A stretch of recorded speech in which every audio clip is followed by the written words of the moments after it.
bahwa diberi hak. Hak itu bukan hanya diberikan kepada jaksa penuntut umum, hak juga diberikan kepada terdakwa di dalam hukumnya. Artinya hak untuk mengajukan keberatan terhadap putusan. Jadi baik para pihak, kalau kita berbicara kasus perdata, tapi kalau pidana itu jaksa dan terdakwa itu diberi hak. Haknya itu adalah 6 hari kalau di dalam putusan. Nah, itu kewenangan apakah mengajukan upaya hukum atau tidak. Upaya hukumnya itu kalau dalam putusan seperti ini adalah mengajukan kasasi. Itu kewenangan penuh ada di tangan jaksa penuntut umum. Kami hanya pelapor, kuasa hukum pelapor, seorang yang mencari keadilan, mencari sebuah kebenaran. Nah, itu yang posisi kami seperti itu. Jadi bukan dalam sebuah hal yang mempunyai kewenangan. Kewenangan kami tidak ada, tapi kami adalah pihak pelapor yang mencari keadilan dan mencari sebuah kebenaran dari persoalan ini. Nah, soal putusan seperti apa, saya tidak akan menanggapi karena itu menjadi independensi pengadilan atau independensi hakim. Kami tidak akan mau mengomentari itu menjadi urusan upaya hukum yang akan dilalui atau seperti apa. Yang jelas kalau persoalan ini saya belum membaca seperti apa yang menjadi dasar pertimbangan.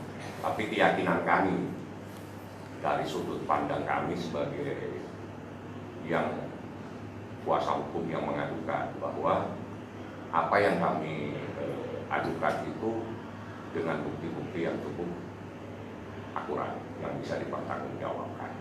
Soal cara menilai dan itu adalah proses lain ya. Jadi seperti itu. Jadi di dalam kasus seperti ini selama belum ada keputusan yang mempunyai kekuatan hukum tetap atau kalau kita lebih gampang dengan istilahnya itu final.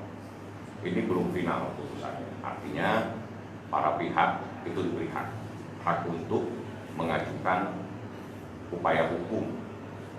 Nah, karena ini putusannya bebas, upaya hukumnya itu kasasi dalam Tuhan. Nah, kalau kasasi berarti prosesnya akan diproses di Mahkamah Agung. Kita tunggulah seperti apa. Tapi siapa yang berhak untuk mengajukan itu menjadi sepenuhnya wewenang daripada jaksa penuntut umum, bukan kami. Nah, soal tadi saya telepon Hilda sebagai pelapor, ya sebagai pelapor ya manusiawi lah kalau dia sangat kecewa dengan putusan yang seperti ini. Tapi sebagai orang yang harus patuh kepada hukum, kita harus hormati putusan ini. Tapi satu hal yang harus dipahami bahwa proses hukum itu pasti akan berlanjut karena ada hak-hak yang diberikan oleh hukum, hak yang diberikan oleh pihak baik kepada jaksa maupun kepada terdakwa secara umum. Artinya baik terdakwa atau jaksa manakala dalam sebuah keputusan kasus pidana keberatan itu ada upaya-upaya hukum, baik upaya hukum banding maupun kasasi. Namun dalam kasus ini upaya hukumnya adalah kasasi. Nah, kalau kasasi berarti prosesnya nanti akan di Mahkamah Agung. Tapi apakah akan kasasi atau tidak, sepenuhnya haknya ada di tangan jaksa penuntut umum, bukan kepada kami. Karena kami di dalam aturan itu seorang pelapor itu diwakili. Artinya kita menyerahkan kepada penegak hukum lah yang memproses, penegak hukum lah yang melakukan dakwaan dan penegak hukum yang melakukan tuntutan. Dari proses ini hakim lah nanti yang akan memutus. Seperti itu prosesnya.